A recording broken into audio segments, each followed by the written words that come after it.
So we're starting now on uh, 23b, Chav Gimel Amud Beis, and actually we're starting a new Mishnah. We left it off by the Mishnah, so we're starting a new Mishnah, and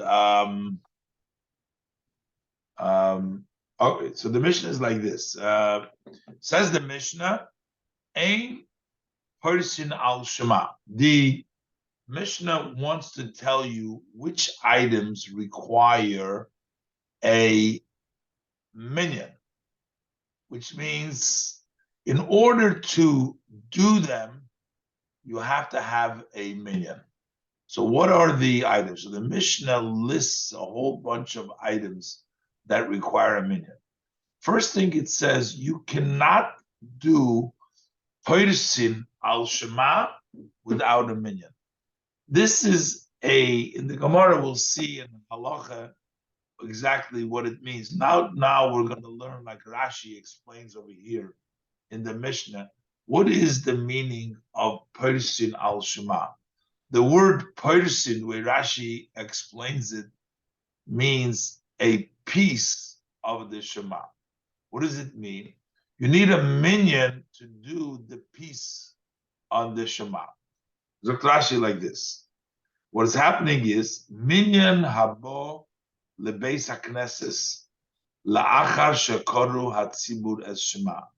You have a minyan that comes to the shul after the community has read the Shema.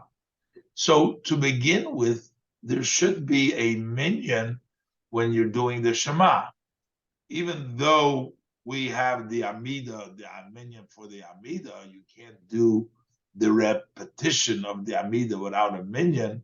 But also when you're doing the Shema, you should have a minyan. So what happens if you have a minyan of people, they came to the shul, and the minyan, the whole community has read the Shema already.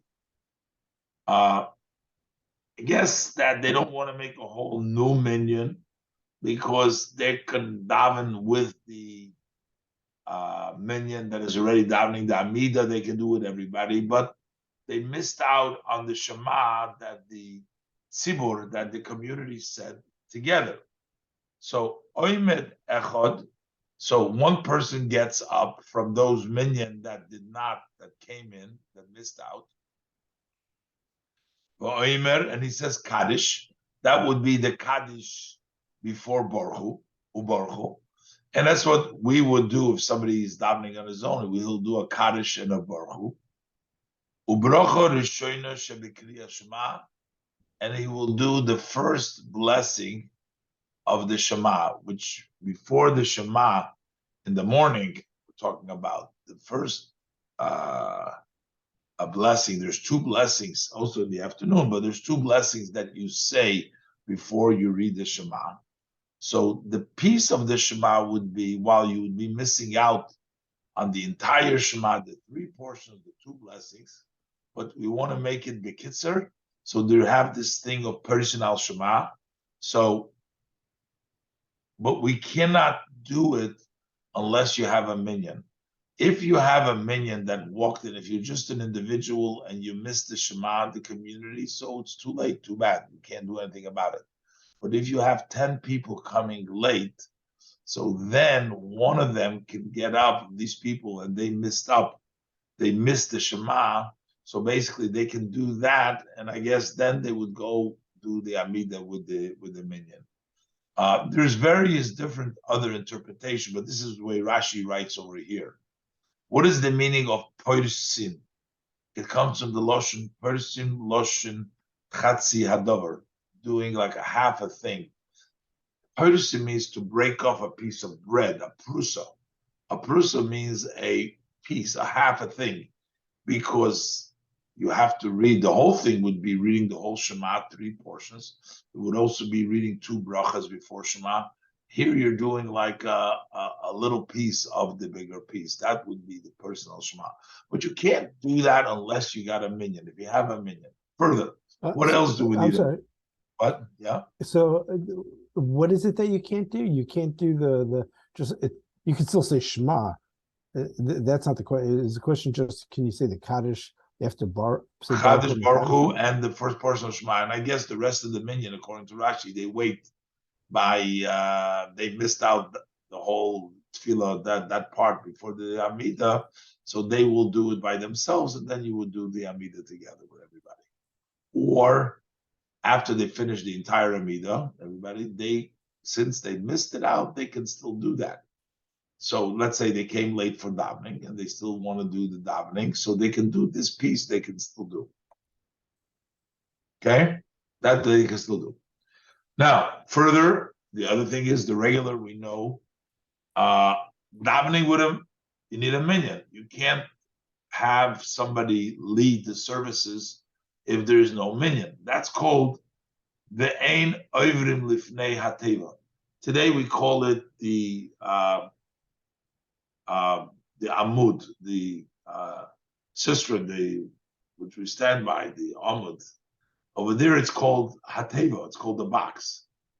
Oivrim lifnei hateva means they walk by in front of the box. That means the one who leads the shliach tzibur would be. You can't have a shliach tzibur if you don't have a minyan. That's what he says. Ve'ein oivrim lifnei hateva. Rashi says that means the shliach tzibur. You can't have a minyan. You can't have a shliach tzibur if you don't have the minyan. Okay. Then the other thing is when you have kohanim, like in Eretz Yisrael over there, they duchen, every day. In Yerushalayim, they duchen every day. But in other words, the kohanim do the birchat kohanim. We have the shliach tzibur say Yerech Hashem v'yishmerecha, but in there they actually have the kohanim. But basically, he says the ein noisim es kapeim. They would not raise their hands, meaning to do the birchat kohanim, unless there is a minyan. A noisim kapeim, Dr. Rashi, hakohanim. The kohanim do not raise their hands. And further, the ein korim batorah. That you have to read in the Torah, whether it's Mondays or Thursday or Mincha or Shabbos. You cannot read the Torah unless you get a minyan. You need 10 people to read the Torah. The Gemara is going to tell us later on, right away, where do we know we need a minyan for all these things? And also, the ein maftirim b'novi, and we don't do the haftorah in the prophets. Which means even if let's say you had a minyan for the Torah reading, but then they walked away, you don't have a minyan, you can't read from the prophets. You need a minyan for the haftorah that you do b'novi. Another thing is what's called maimed u'moshav, standing up and sitting down. You must have noticed sometimes by a funeral, they go ahead and they stop 7 times until they come to the graveside. I don't know if you've noticed that. The original tradition was that they would stop and they would make a eulogy. They would get up, they would sit down, everybody, make a eulogy, go a little further, make another stop, sit down, and make another eulogy. So this procession of stopping and getting up is only done with a minyan. And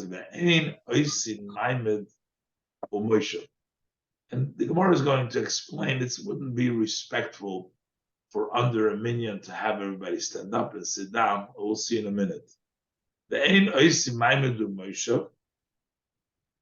So Rashi explains lemes, for a person who died. Says Rashi, when they would carry the mace to bury him, they would sit down for 7 times in order to mourn the deceased.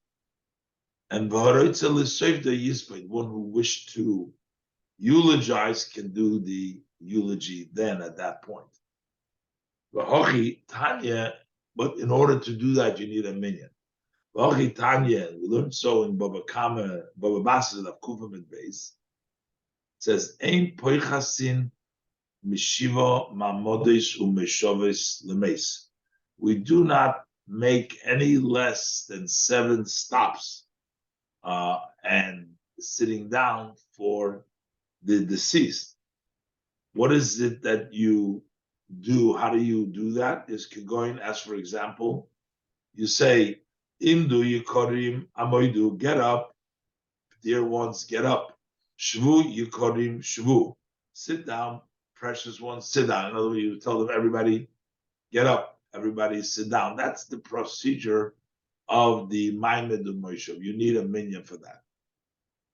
Further, the Ein Emrim Birchas Avelim, we don't say the blessing that you do for the mourners. What exactly is that blessing? It's not what we do today. Hamokim Menachem Eschem. There's no bracha there. There's no problem. You don't need a minyan for that. But we'll see in the Gemara, there's a special bracha for the mourners that they used to say. So that's called the Birchas Havelim. So you don't do that if you have less than 10. You need a minyan for that. And then you also have, there is 2 things. There is Birchas Havelim, there's the blessings you do for the mourners, and there's also the Tanchume Havelim. Tanchume Havelim means the comforting of the mourners. You make a bracha for the mourners, and you also comfort them. So Rashi says, "K'shechozrim min hakavoris emdim umenachamim es ha'ovel." When you return from the burial, then you would stand up and you would comfort the mourners. That is we do it today. At the end of the funeral, we stop the line and we have the mourners walk by and we say Hamokim Menachem. But over there was when they would return there would be a procession and they would return from the burial, they would stop and they would comfort the mourners. So in order to comfort the mourners, he says the line that they make, that the mourner goes through, Ein Shura Pchuson Ma'asora, the line can be no less than 10. You need 10 people in that line. From Masechta Sanhedrin, that's in the Tractate Sanhedrin, Daf Yutes Amud Aleph. First, we have the Birchas Chasanim. That's the blessing for the Chosin. Now, we know that we do a Sheva Brachas for after the marriage, and in order to do the Sheva Brachas, you need to have 10 people over there. You need to, actually, we're looking also for a new face, always at Parim Chadoshes, but you need a minimum of 10 people to eat together in order to make the Sheva Brachas. That's called the blessing of the Chasanim. Ve'ein mezamnim b'shem. Also, when you make a mezuman, when you get people together to make the Birkat Hamazon together, so if you want to say Hashem's name, we say Nevarech Le'Elokeinu, you need a minyan to say Elokeinu. Ve'ein mezamnin b'shem, you need at least less than a minyan, we don't do that. Ve'ein mezamnin al hamozin b'shem, which is the Nevarech Elokeinu. We don't say Nevarech Elokeinu without having a minyan. All this is Pachus Ma'asora if you don't have less than 10. These Pachus Ma'asora goes on all these cases that we learned before. A person al Shema less than 10, and Pachus Ma'asora ve'nesim, and Pachus Ma'asora. So I have a little bit of a issue when you're learning the Mishnah. You got to go through the whole thing and see the final words when you're reading until you get to that's the end of the sentence. It's the middle of a sentence, but he gives you a listing. We don't do this. We don't do A, B, C, D. What? Oh, if you don't have a minyan, so you have to look ahead of time, and if you without a minyan, you can't do it. Pachus Ma'asora is the key for all these things that we listed beforehand. That you don't do it if you don't have 10. Uvikar kois.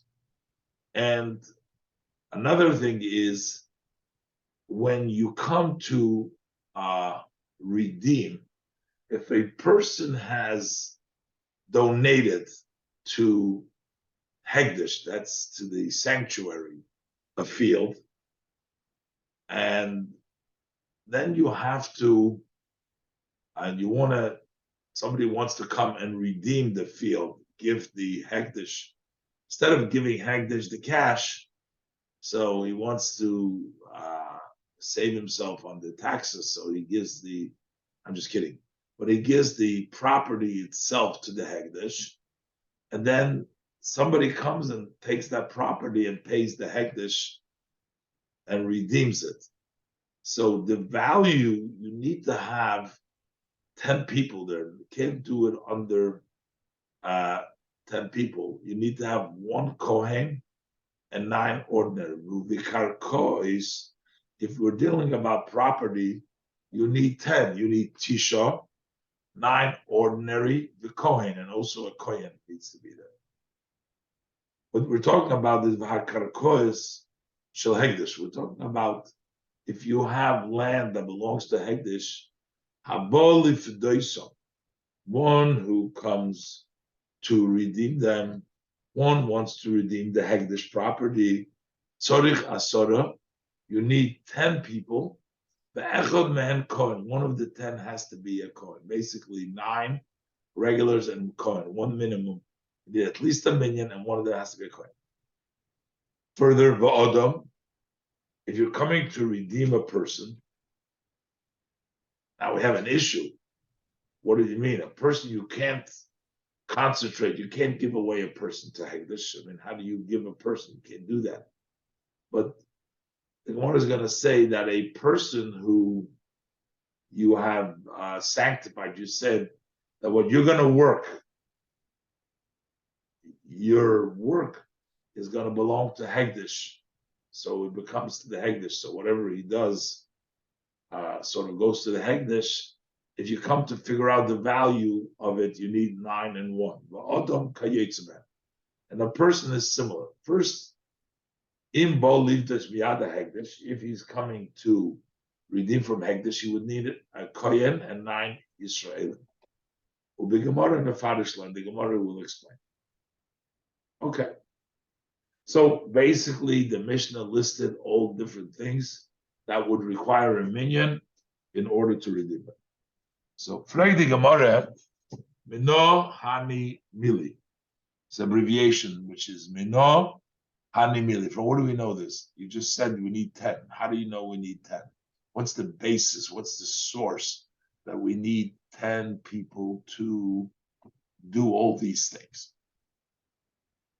The Gemara's first general answer is that we learn from the pasuk that any time you want to do something to sanctify Hashem, anytime you want to do something kedusha, you need to have 10 people, because it is not really respectful to sanctify Hashem in less than 10 people. 10 people is the minimum. And we learned this from a pasuk. It's actually like an extension, a little bit of a strange place to learn this from. Let's look inside. How do we know this? Omar Rab Chiya bar Abba, Omar Rab Yochanan.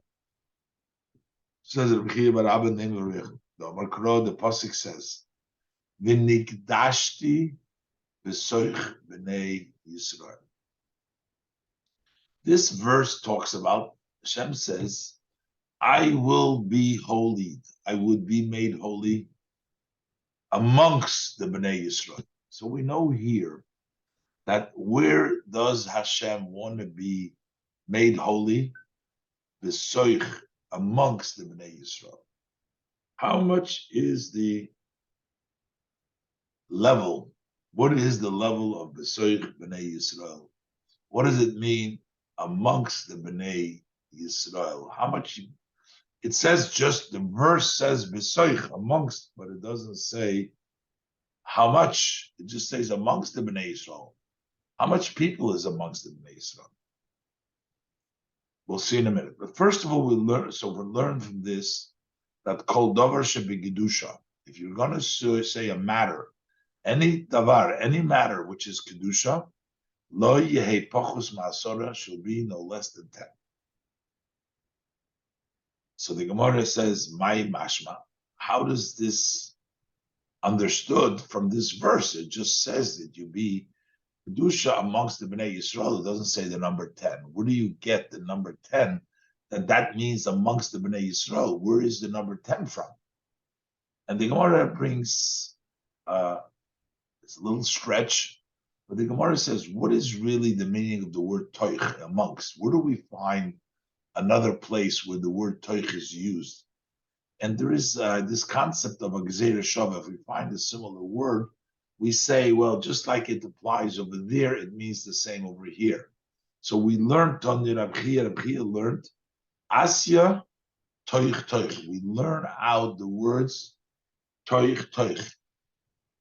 How much is toich from the other place toich? Why? How? So he says like this. Over here it says, "V'nigdashti b'soich b'nei Yisrael." I will be sanctified amongst the toich. So you want to know how much is toich? Let's look at it. Ksiv Hosam. Over there it says in another pasuk about Midbar, when the people came out to fight against Moshe Rabbeinu, so he told them, "Hibodlu mitoich ha'eda." Move from the community. So he uses the word mitoich. So here I'm going to be sanctified amongst is the same that he tells them move from that community. But how many people were in that community? You know, we had Dosan, Aviram, you had Korach, you had, but what is the number over there? How much people was it over there? So we learn also the word Ada.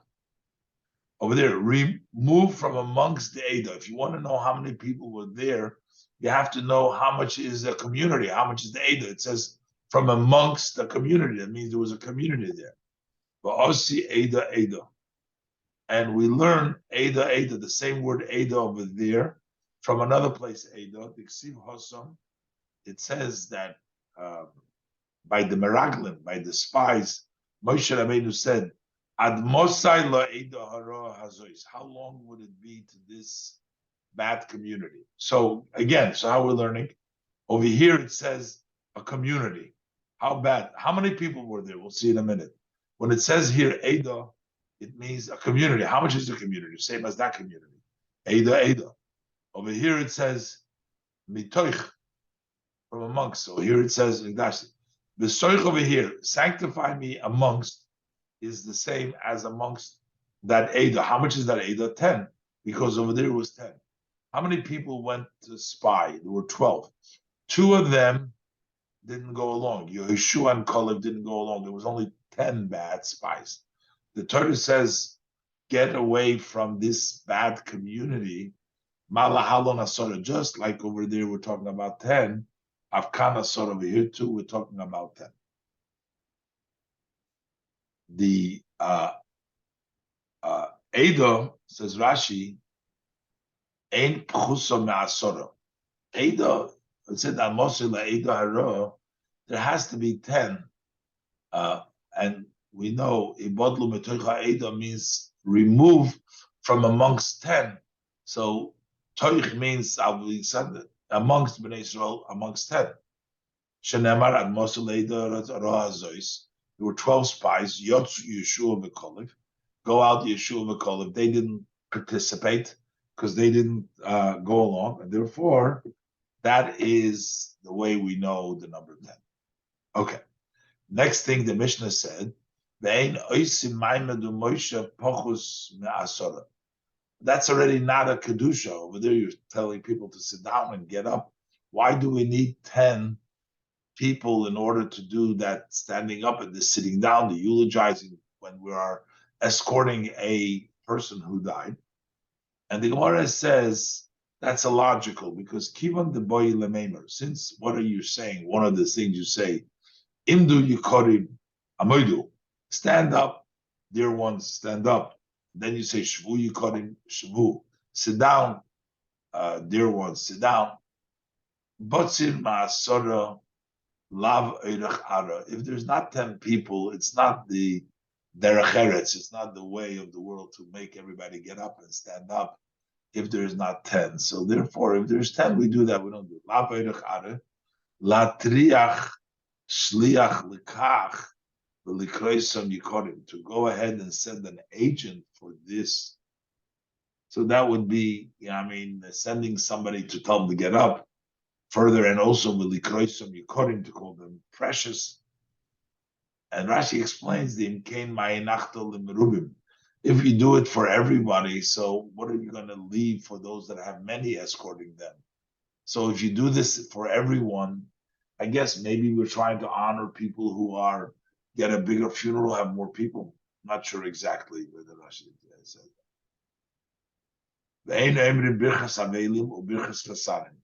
So further it said we don't do the blessing for mourners and the blessing for a chassan. So what is the blessing of a mourners? They used to have a blessing over there. My birchas avelim. What is the blessing for the mourners? And the Gemara answers birchas rechova. That's the blessing you make in the square. I guess when they used to come back, there was a special bracha that they used to make. Today we don't have that bracha. I'm not sure exactly why all these things changed, but we'll leave this. He said a statement. He says, "Birchas avelim ba'asora." The blessing of the mourners, you need 10. But ve'ein avelim min haminyan, and the mourners themselves are not part of the 10. So basically, you need 10 besides the mourner when you make the bracha. Ein avelim min haminyan. Why the haminyan? Sharu oimer bracha lemenachamim. Why are they not part of the minyan? Because you do two separate brachas. Rashi says you do a bracha lemenachanimim b'fnei atzmam. The comforters get their own bracha. Those who do the comforting. Achenu bal hagamul, our brother, the master who pays back, who rewards. Yishalom lechem gemulchem hatoiv, shall pay you back, shall reward you your good, kind deeds. And then you say, Baruch Atah Hashem, blessed, this stands for Baruch Atah Hashem, Mishalim Hagmul, pays, the one who pays the kindness for the kindness. So that's one bracha you make for the comforters. We're blessing them for coming out to comfort the deceased. There's another blessing. Who would say that blessing? Okay, so apparently the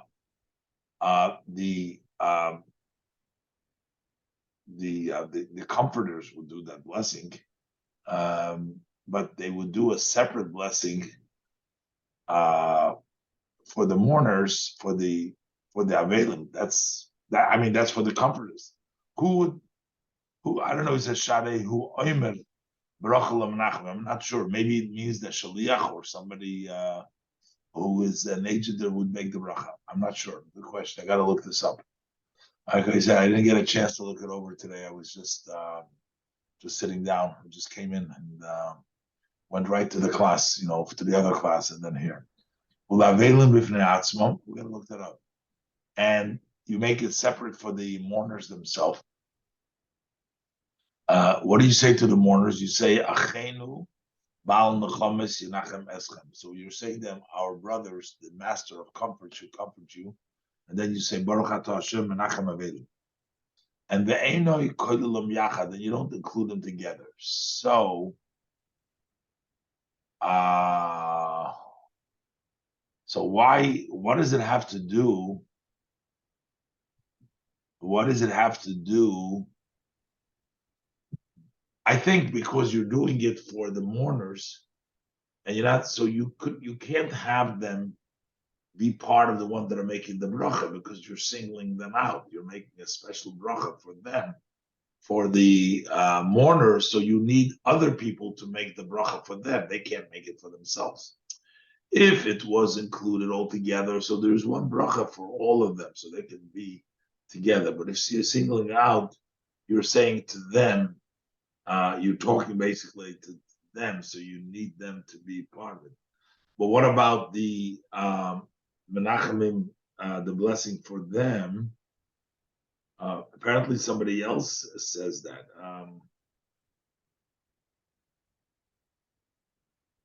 I'm not sure. It almost looks like you have 10 people and somebody's saying the bracha to some of the Menachem and some of the mourners. I'm not sure exactly. We'll go weiter. Birchus Chasonim, that's still the continuation of the statement of Rabbi Yitzchak or Rabbi Yechanan. That Birchus Chasonim Ba'asora. You make the bracha, the Sheva brachas, you also need 10. But over there, Ba'chasonim min minyan, the chason is part of the minyan. In that case, you're not blessing the chason separately. I guess you're just making general brachas. And therefore, it's okay for him to be the minyan. It's only if you specify specifically for them, then other people have to make the bracha for him. Then further we said, we cannot do the mezuman with using Hashem's name Lelokenu if you have less than 10. And the Gemara explains, Kivan the boy lemeimer nevorich lelekenu. Since you're going to say nevorich lelekenu, bless God, batzir ma'asora lav oirach ara, to do it less than with 10 is not the derech eretz, is not the way. You can't going to say lelekenu. If you're going to say let's bless our Hashem, we need. I'm not sure. This seems almost like doing a davar shebegedusha. We learned before you can't say kedusha, you can't say kaddish, you can't say baruch unless there is a minyan. This is almost, but here the Gemara uses the reasoning lav oirach aro. It's not the derech eretz. It's not the custom of the world to do this. And maybe because you're not actually saying a full bracha, you're just saying nevarich leilekenu, let's bless our God. Maybe it's not as it's. Maybe it's just out of respect. But again, I will look these things up a little better in Mitzvah Shem, and I'll call it today a day. I got to also make the minyan today back here, so I didn't. People don't even know that I'm not here, and when I'm not here, the minyan falters over here. So I don't even know if I can put it together, but we'll give it a shot. So I have a few minutes, and Mitzvah Shem next week. She'll only have simchas, only have mazel and bracha, but we'll have a full hour, hopefully, Mitzvah next week. Okay, everybody, thank you for joining me. I'll see you Mitzvah next week. Thank you, and mazel tov to you. Thank you. Thank you. Thank you, Rabbi Wallach. Thank you so much.